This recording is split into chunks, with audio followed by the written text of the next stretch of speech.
Welcome back to MedTech's Biomed Regional Focus as we spend today focusing on Westchester County and the Hudson Valley. For those of you who caught our first hour, we've spent some time talking generally about the environment in the Hudson Valley, the strategy and attributes of the region. In this hour, we're going to spend some time taking a deeper dive into particular life science resources and assets that exist in the region. We were talking a bit before we started this conversation this morning. I want you to recognize that while these assets and resources exist in the region, they are, of course, a platform for collaboration really globally. And so we're going to spend some time, I think, talking as well about the impact of life sciences innovations in the region as they're having in terms of patient care and health across the globe. So it's an exciting time. I am thrilled to have our speakers with us today.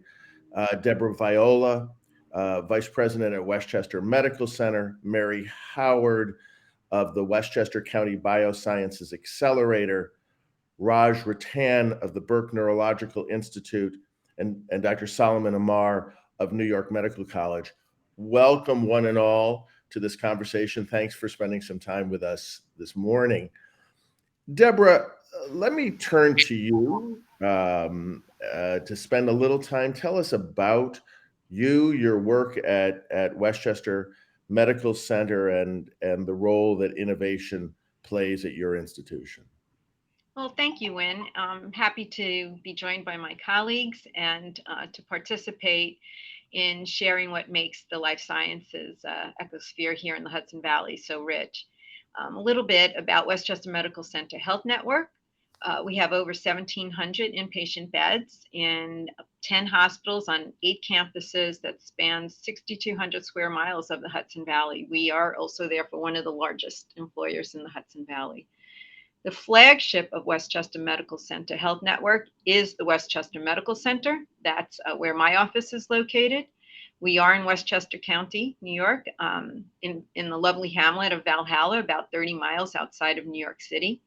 An interesting piece to our history, we were founded in 1917 as an Army hospital to care for victims of what was then the global influenza epidemic.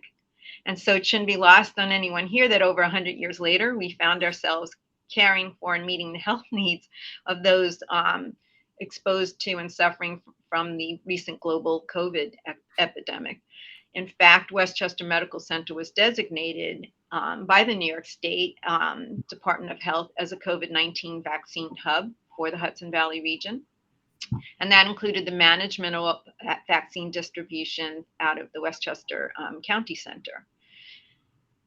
When we aren't caring for COVID or influenza patients, of course, we are at Westchester Medical Center the regional base of tertiary and quaternary care and the primary referral facility for all of the hospitals in our region, therefore serving as a lifeline for millions of people in the Hudson Valley. We have a long-term academic affiliation with the New York Medical College, and I know my colleague here, Dr. Amar, will speak more about the outstanding work they do there. And as a result of that, and of being an academic medical center, of course, we're committed to training the next generation of healthcare professionals and integrating, very importantly, the research, our collaboration with the New York Medical College on clinical research, so that we can advance treatment, expand knowledge, and of course, improve lives. This gives us an opportunity to have a significant impact on the future of healthcare. I think it's important to highlight on this campus in Westchester some of the facilities that we have here. First of all, we have the only all specialty children's hospital in this region, the Maria Ferrari Children's Hospital, as well as the specialized high-risk obstetrics center. We are one of the largest mental health systems in New York State. We have a growing telemedicine and teleservices program, and that's important because it connects all of our other facilities across the Hudson Valley, and of course, allows immediate life-saving care to residents across this whole 6,200 square mile corridor. That allows patients to receive care at our Trauma and Burn Center, which is New York's only burn center, I might point out, between New York City and the Canadian border. We have a transplant center, which is home to the leading kidney transplant program in New York State and one of only a handful of liver transplant programs. And of course, we have a neurosciences center, a heart center, and a cancer institute. And all of these feature prominently in our research portfolio.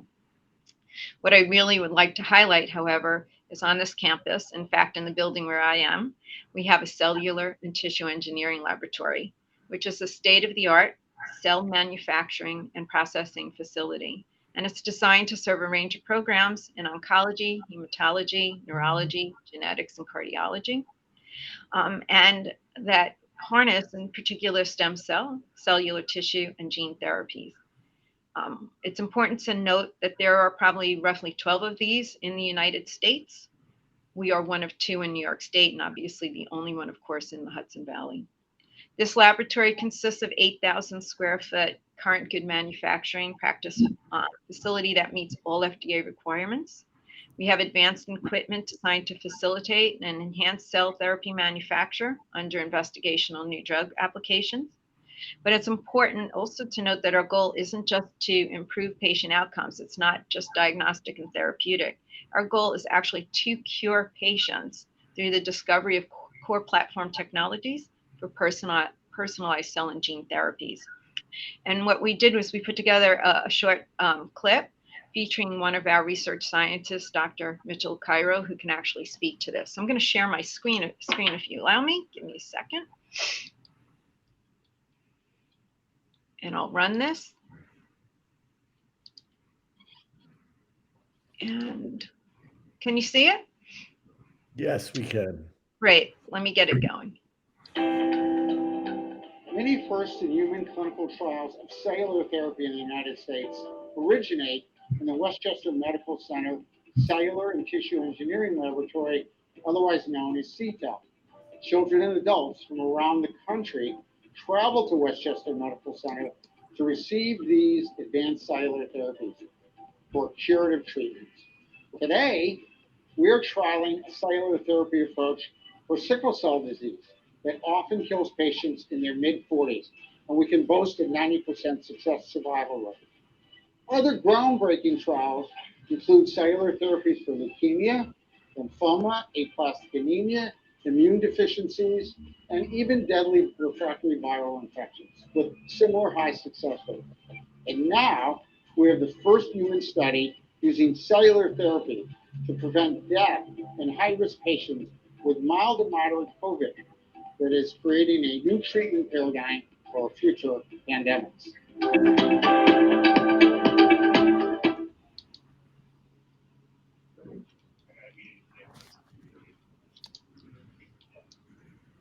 Thank you, Dr. Cairo. So as you can see, we started in 1917 as that Army hospital treating victims of what was then the influenza epidemic. And so more than 100 years later, we're actually looking for ways to treat and use cell therapy to prevent death in COVID patients. So it's a great accomplishment. It's a great achievement. We've come a long way, and we're really happy to be part of Westchester County in the Hudson Valley region.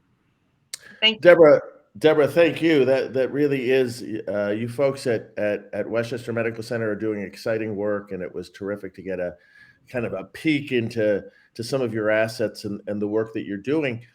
While we're talking about innovation, Mary Howard, let me turn to you. Tell us, if you will, about the Westchester County BioSciences Accelerator program and the work that you're doing. Well, thank you, Wynn. I appreciate the opportunity to share some of the work of the newest organization on this panel. And we're very happy to have a chance to work with the organizations that are here and bringing this program to Westchester. If it's okay, I'll open up some slides to share about this.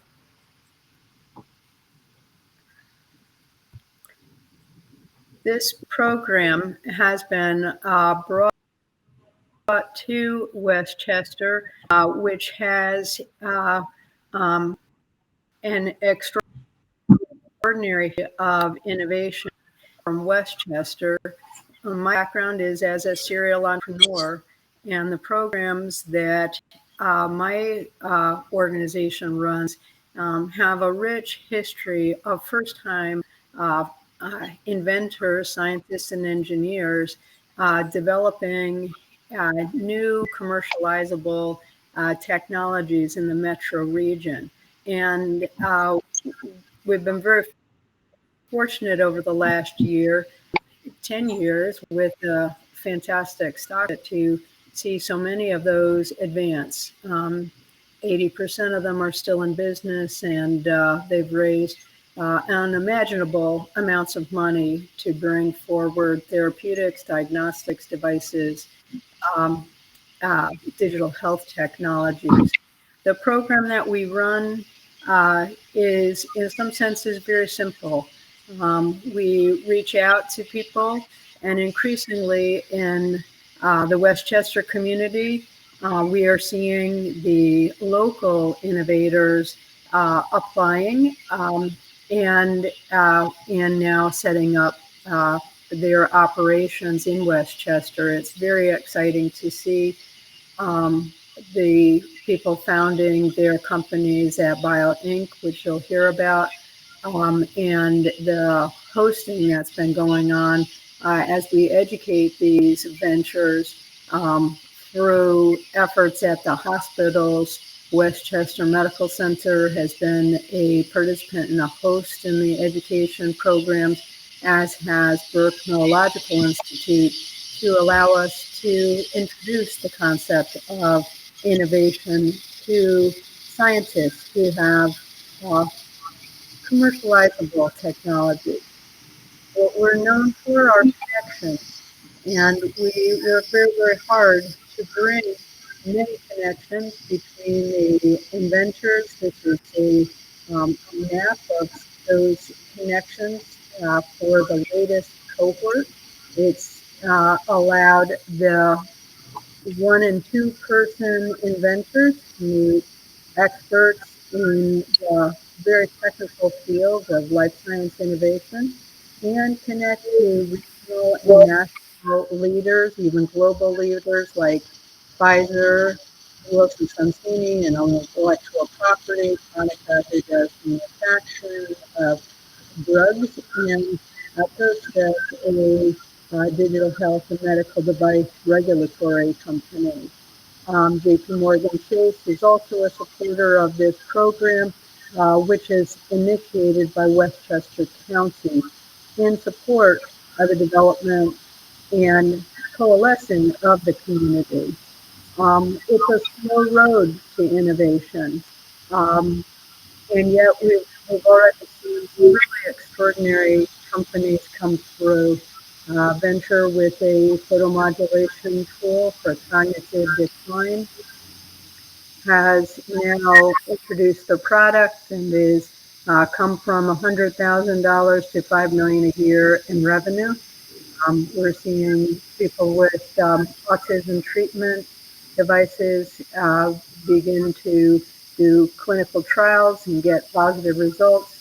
And we're seeing drugs start to move in, treating arthritis, treating aging declines. So it's been a very, very exciting time. We've also had a chance to see, as I spoke about, the connections to New York Medical College with the space at Bio Inc., where New York TMT moved in, and Ventures now looking for more space, along with a laryngectomy treatment in a medical device to enable people to have natural speaking. They are moving 10 people into White Plains. So it's been a fantastic experience. It's a long road. We're starting our 4th year. Our applications are open. We invite more people to come and work with us locally, regionally, globally, And we're very, very excited to be here and are very enthusiastic about the generosity of Westchester in supporting this effort through volunteer mentors, through the county support, and through the many organizations here in Westchester who have come together to support these new entrepreneurs. So thank you for sharing some of that with us today.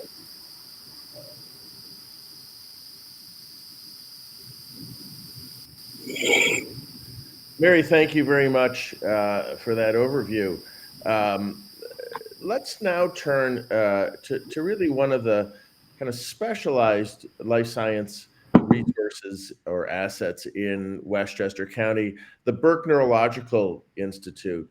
Dr. Raj Ratan, CEO of Burke Neurological Institute, help us understand a bit about your organization and the work that you're doing.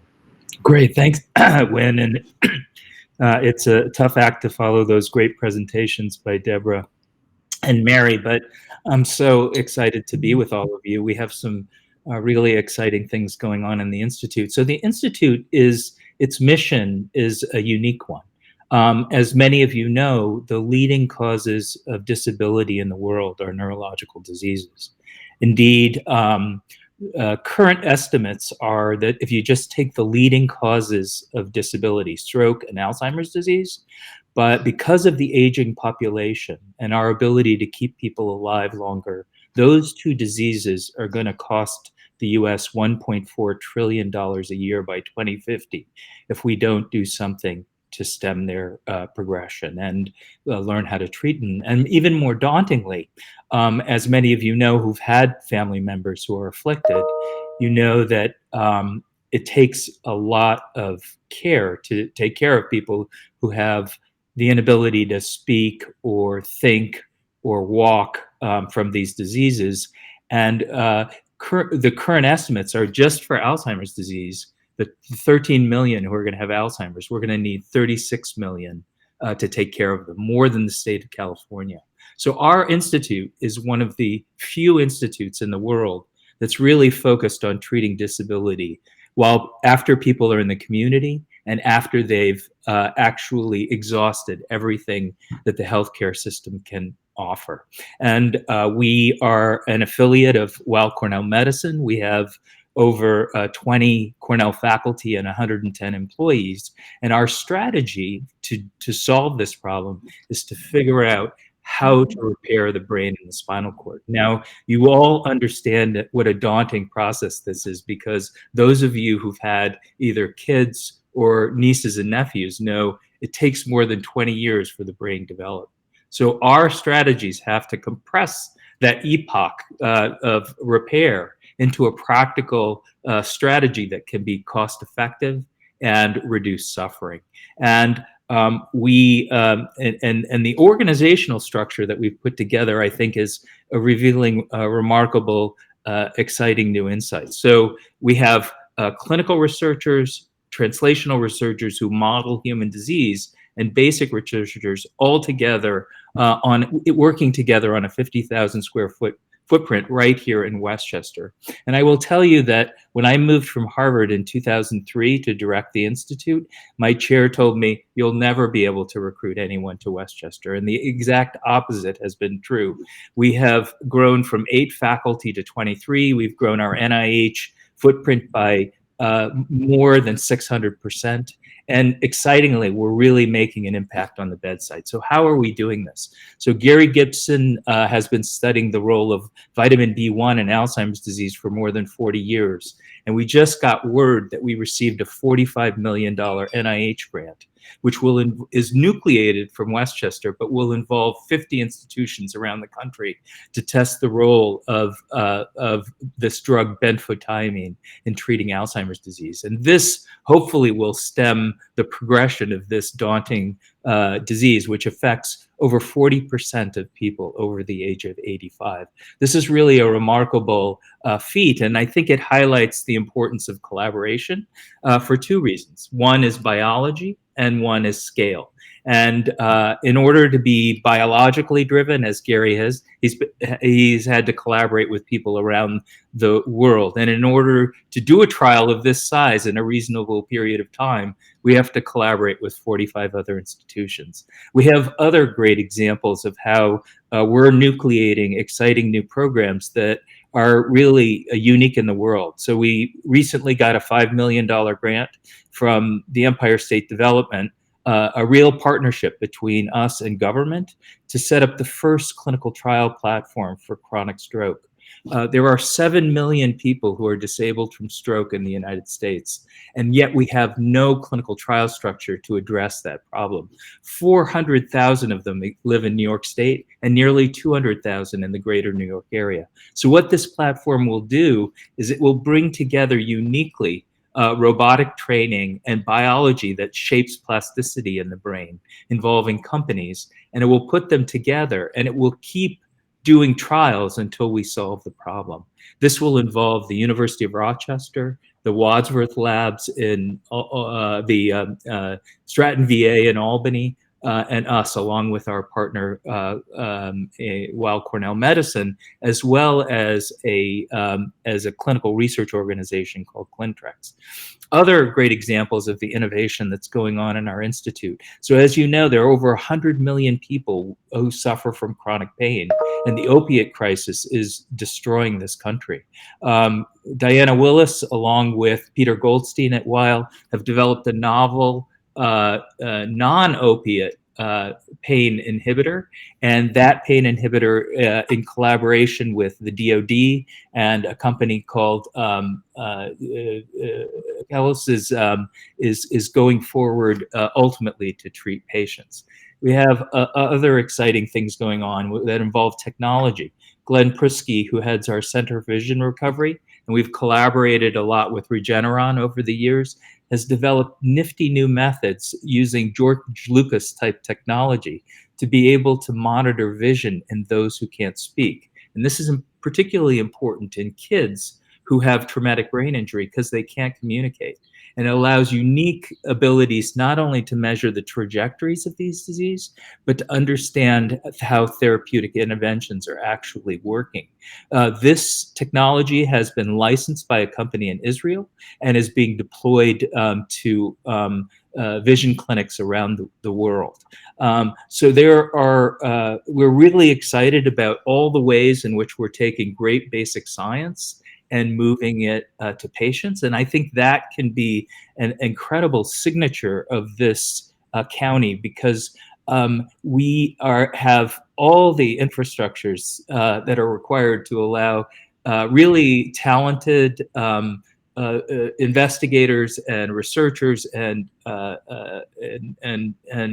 deployers of care to live really comfortably, raise their families, go to great schools, but also at the same time have access to 8 medical schools within a 50-mile radius. It's a remarkably exciting time for Hudson Valley, and we're just thrilled to be a part of it. Well, thank you very much, Raj. And speaking of medical education, let's turn now to Truro University and New York Medical College,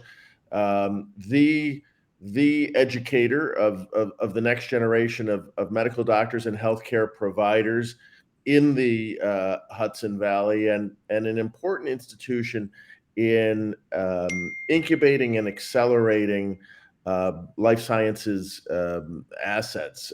Dr.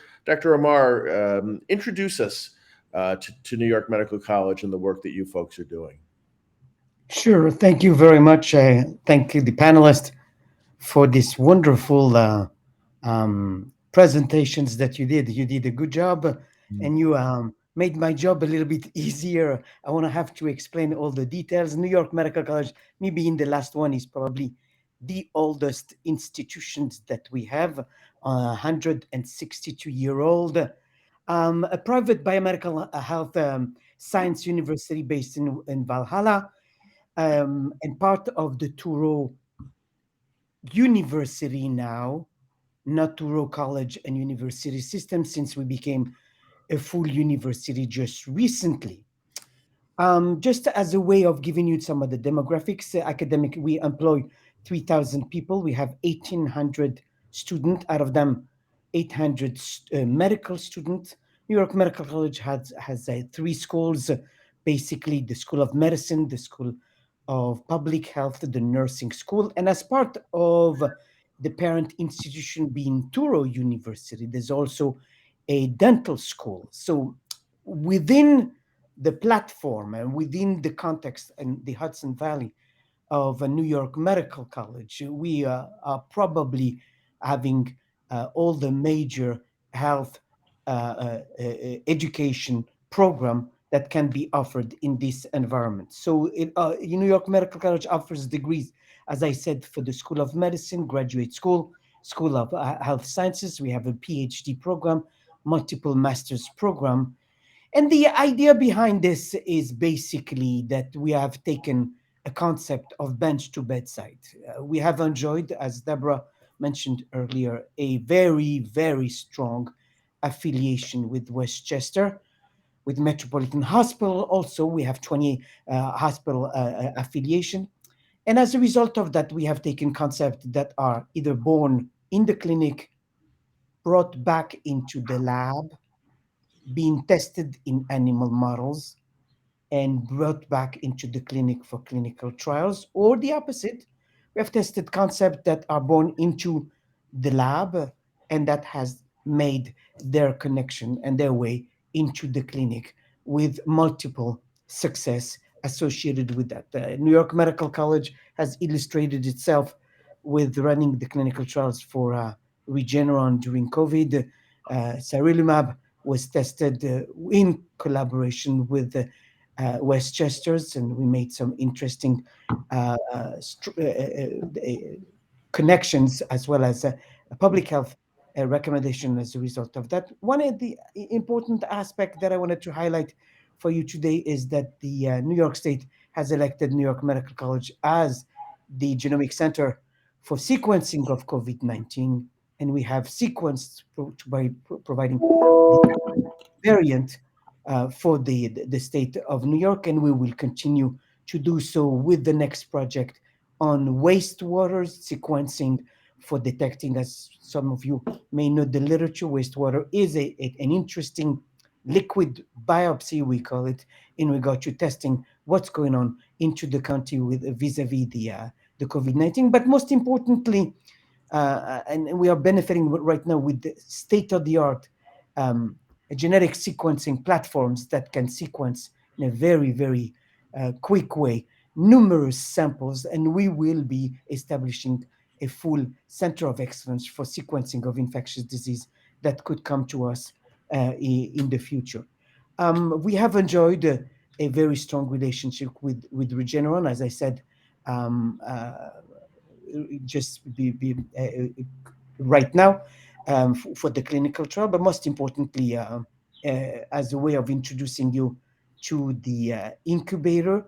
The incubator is an important element that we have at New York Medical College, launched in 2014. It is the only Hudson Valley biotechnology incubator offering shared resources with the wet lab, sponsored professional services, access to animal facility, as well as access to all the core facilities that we have at New York Medical College. Currently, it has several biotech companies, MK Venture, Nutrition 21, so on and so forth. We have benefited from the county as well as from numerous institutions for housing the companies that are the biotech companies that are coming to us to incubate into it. We in 2018 we extended the BioInc to include some basically dry lab or offices, thinking that we would extend into digital platforms for the incubator. I think that we made a decision recently into moving more because of the need at in the Hudson Valley for wet lab provided that, and we are now engaging into a major renovation of an additional space that we have in Dana Road as well as in the medical school, with 2,000 square foot wet lab available and accessible to future companies. The future is extremely bright. As I said, we will be housing Regeneron in the future at BioInc as part of their venture to come to us. But probably the most exciting, and I left it for the end, the most exciting aspect that I'd like to share with you is the following. We just signed an acquisition, I guess 2 weeks ago, with the LBRI, Lovelace Research Institute in New Mexico, in Albuquerque. #1 institution as a CRO, as well as a preclinical research facility. There isn't any biotech or any industry that goes to the FDA without stopping at Lovelace. That is providing us right now with a preclinical platform capable of addressing basically any concept in any animal model for clearance of the FDA. And as I said, bench to bedside is going to be complete now, with producing or coming from the industry or producing some of the novel compounds in the lab being elaborated and vehicleized at Lovelace and taken into the FDA application for clinical trial at Westchester. Dr. Dozer is the first one who has received recently, or is about to receive, a major grant that is going to be elaborated at Lovelace and tested at New York Medical College. We have turned this institution into $120 million NIH funding, which is significant at this point, and we're all looking forward to making this available to the Hudson Valley and anybody that is interested. Thank you. Well, congratulations. That really is exciting news. I'm thrilled that you were able to share it with us today.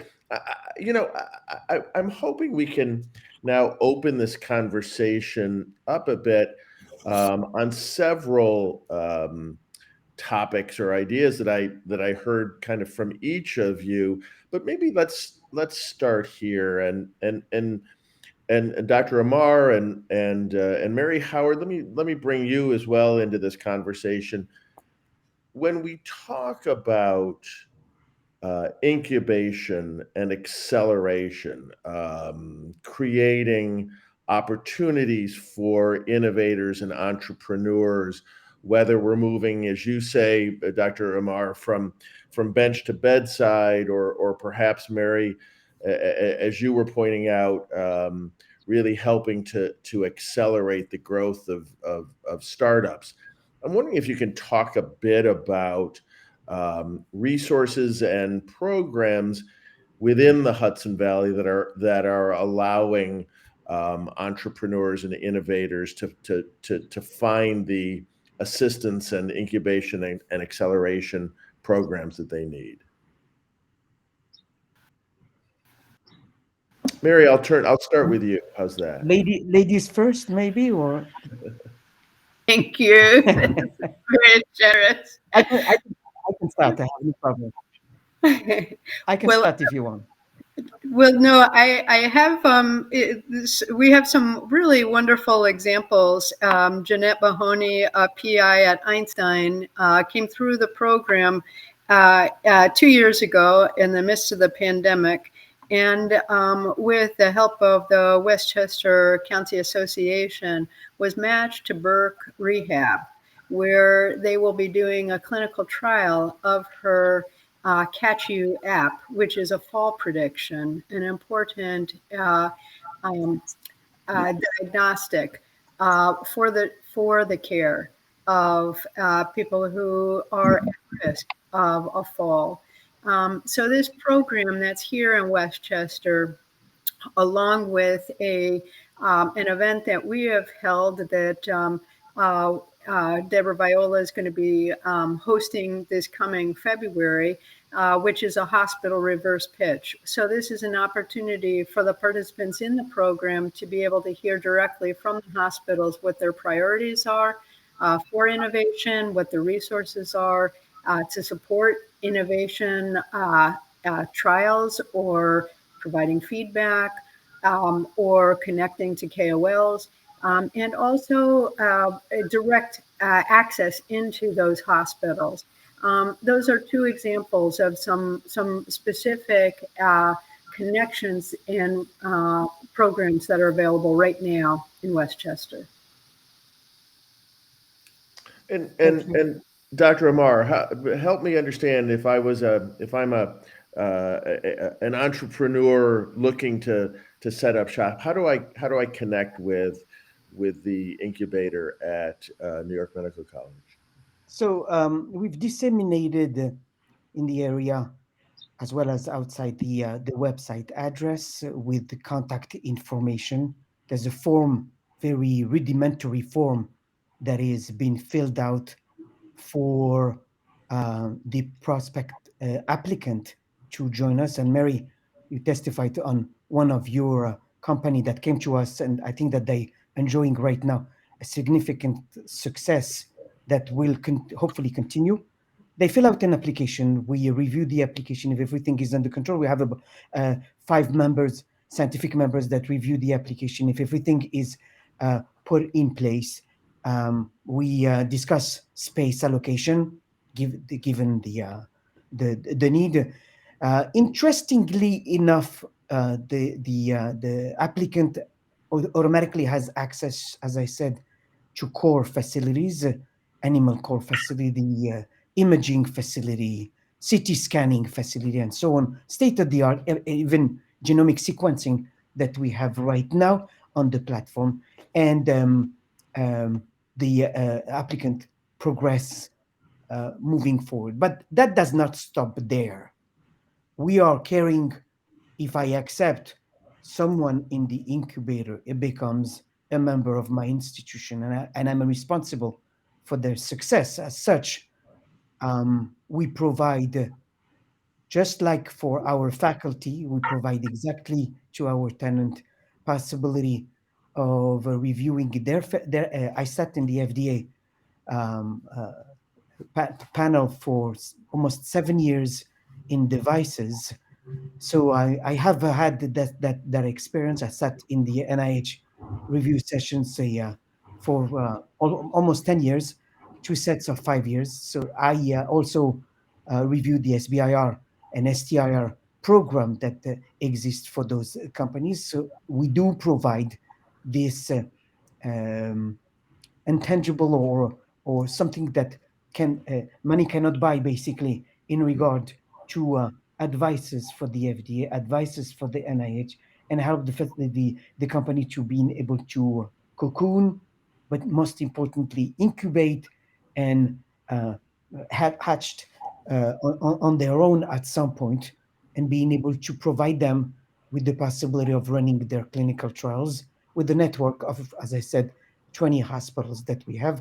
Obviously, the biggest one is Westchester Medical Center. With this, I think that we close, to a certain extent, the loop. And at that time, people are interested into graduating, are graduating. Sapiens will be probably graduating because they literally outgrew the environment, and I just cannot provide them with enough space for them. And as such, they will go to other facilities that can absorb a biotech that has grew significantly. So those are important examples where we monitor the progress of everybody. It's not just having a tenant and paying the rent. It's mostly to be and to remain successful. Their success is our success. And Deborah Viola and Raj Ratan, let me bring the two of you into this conversation. But I'm going to ask you to consider perhaps another angle. First, let me say too, Deborah, we saw earlier a short clip from a larger, really terrific video that Westchester Medical Center has produced.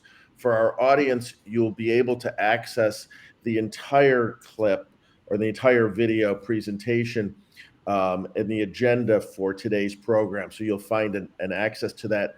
And I would encourage you to take a look at it. It's about 15 minutes time well spent. And it has caused me to think both, Deborah, about you and Raj about you.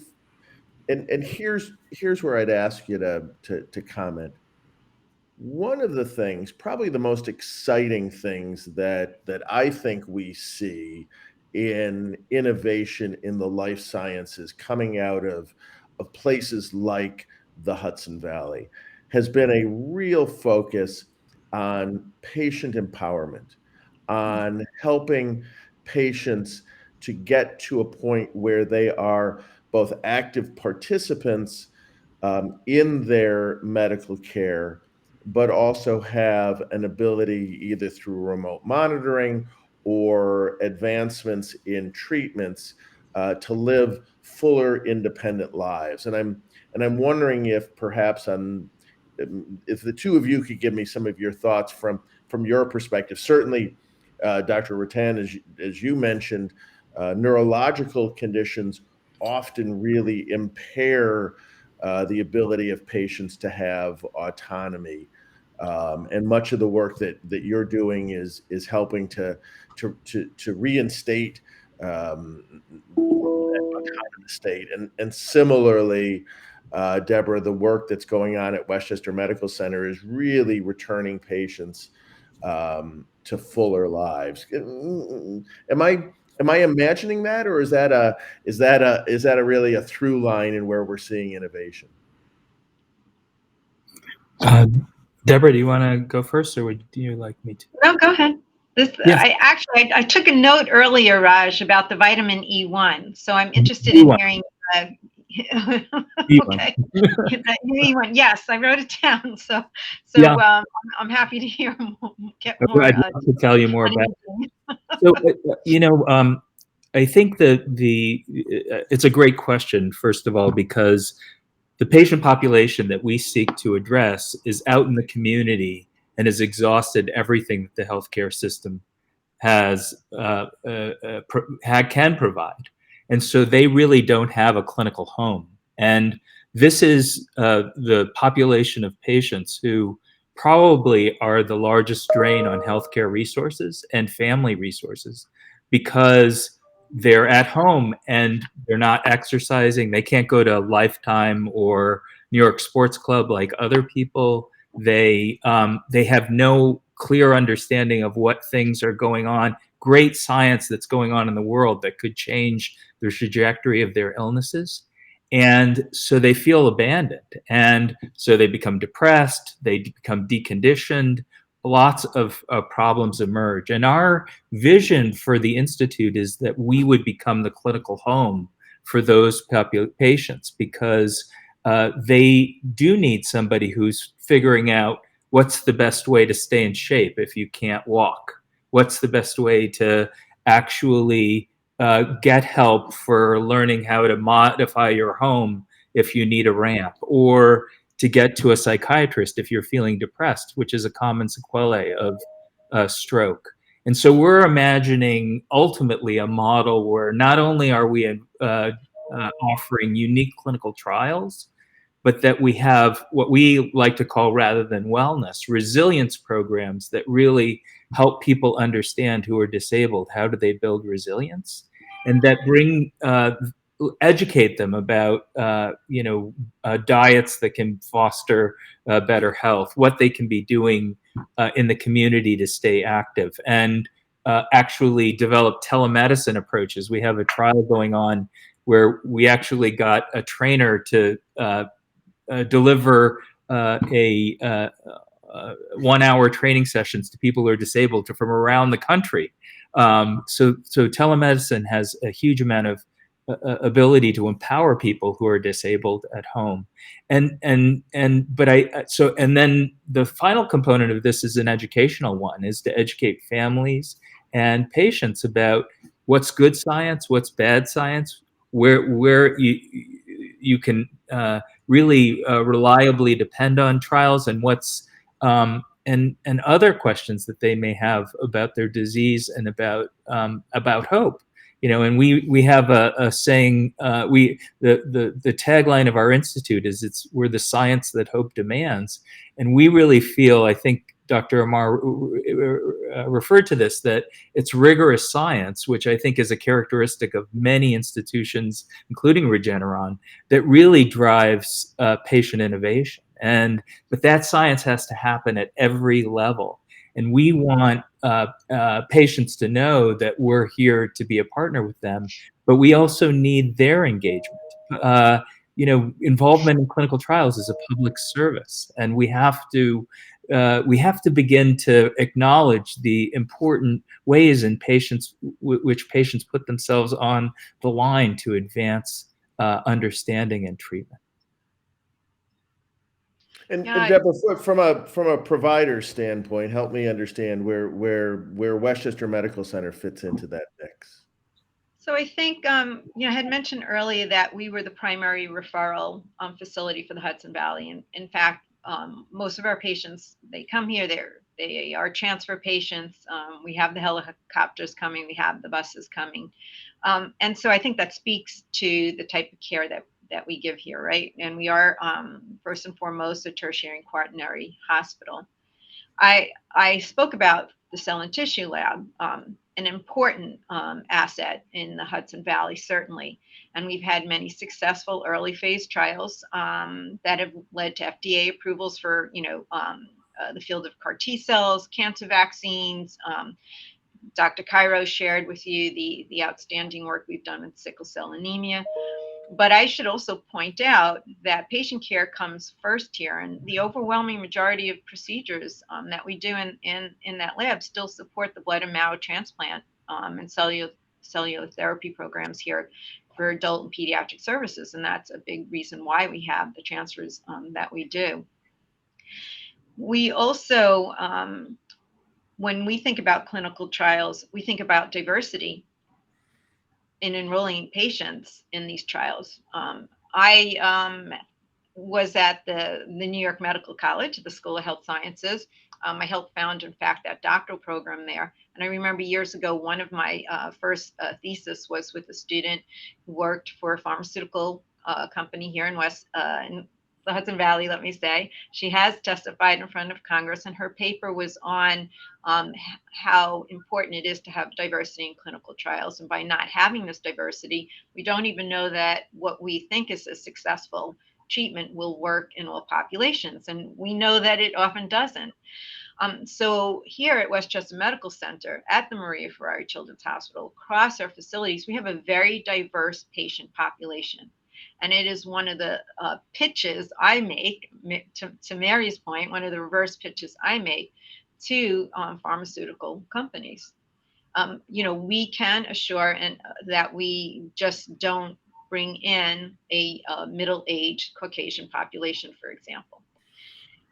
I liked Raj's comment about the importance, the awareness patients need to have if they participate in trials. So we do have on our patient-facing page, landing page, one of the first buttons they can click on are our clinical trials. And we list them, of course, by area. Melanoma, leukemia. We have the PI who is on the campus, who is the responsible for the trial here. And we have that individual who needs to be contacted if a patient is interested. We track those footprints, and we do make sure that our teams are wholly responsive to someone sending in an inquiry. But the informed consent process is equally as important, right? And I know Dr. Amar can speak to this. So our local IRB is obviously the New York Medical College. We are very particular, they are very particular about the quality of the consent and the detail of that consent and how it is presented in accessible language to patients who will be signing that. And I think it's also important that we try to have our PIs actually sit down and talk to the patient and get the consent from that individual. So I think you have to start way back. Who are you recruiting? How representative are the patients participating in these trials? The importance of the informed consent, making the investigative team accessible to the patients and their families should they have questions, being responsible about what it is we're putting on our websites with respect to recruiting patients. I think all of that becomes integral not only to the success of the work that you're doing, but it also, I think, the same care that we show in treating patients who come here is the same care that we show in patients participating in our trials, right? So this is a long-term partnership. I was thinking a little bit about, we're this just one of many partners in Westchester and the Hudson Valley. I mean, I'm privileged to have my biggest partner here, Dr. Amar, part of this panel. But we do acknowledge the assets across the Hudson Valley. And I think that's why we participate, quite frankly, with Mary Howard and her team in the BioSciences Accelerator. We're happy to be hosting the program in February and having our other hospital colleagues right on our campus to share the work that they're doing. And I also think that I just had to throw this little data point out that I get the KPMG Life Sciences bulletin and updates, and they had a data point about the global cell and gene therapy markets. In 2016, it was valued at $600 million. And their projection for 2026 is for that market to grow to $62 billion. And I think that that's also just mind-blowing. And I think when we think about molecular and cell biologies, when we think about even COVID and the experiences we're having with the virus mutating, that for folks out there not to consider Westchester and the Hudson Valley, what we have at the incubator at New York Medical College, it's just would be mind-blowing to me. I think that there is so much potential based on where we're located. I know somebody pinned on that point. I think, Raj, you made a great comment. People can work here and can live here, right? We educate, we have, 8 medical programs, medical colleges. We know how many more epidemiologists we're going to need, even techs. I mean, everything is about taking that blood sample. And so I'm very optimistic that we wholly support this compositional change in the industry, because we talked about Sapiens, right? Well, Regeneron was once small, right? And in fact, who came up with the first round of vaccines were Moderna and BioNTech, right? So the compositional change is really about smaller, newer firms that really are taking the lead. They're emerging and taking the lead in this industry, and I think we all have assets to support them starting here and growing out of our own incubators in our own spaces. And that's only going to improve patient care and outcomes, not just here, but obviously nationally and globally. I love examples globally, right? So we're borderless. Let me just add one point, Wen, because that was great, Deborah. I would say that the point that Deborah made about having to have trust and building patient relationships in order to get patients to participate in trials is so essential, because the vast majority of trials actually are 80% of them are undersubscribed.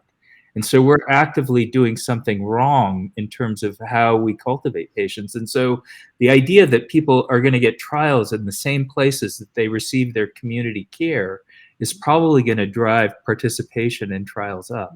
And this is a huge opportunity for Westchester, because rather than going into Columbia or Cornell in the city, they want to be able to go down the street to the place where they see their primary care provider and know that they already have a relationship. And that these trials that they're being asked to participate in won't with knowledge will not hurt them, and that they'll be tracked very carefully. So I think it is a big argument for building a network within the county and the valley to be able to deliver these types of cutting edge treatments to patients. And in the few minutes we have remaining, Mary, I'm gonna turf this one to you, at least to start off. But I'd love everybody to weigh in. One of the other things that I'm chuckling to myself as I'm listening to this conversation, frankly, we did not rehearse this, unless you all had a rehearsal that I'm not aware of. But one of the things that has become very clear from this conversation is that there is active collaboration and partnership across platforms in the Hudson Valley. And certainly each of you in your own ways have identified collaborations with other members of today's panel. Mary, you're in the space of connecting and accelerating innovation growth. What is it about the Hudson Valley and Westchester County that has allowed this environment to take hold? Well, from my perspective, Deborah Novick and Bridget Gibbons are really extraordinary connectors themselves.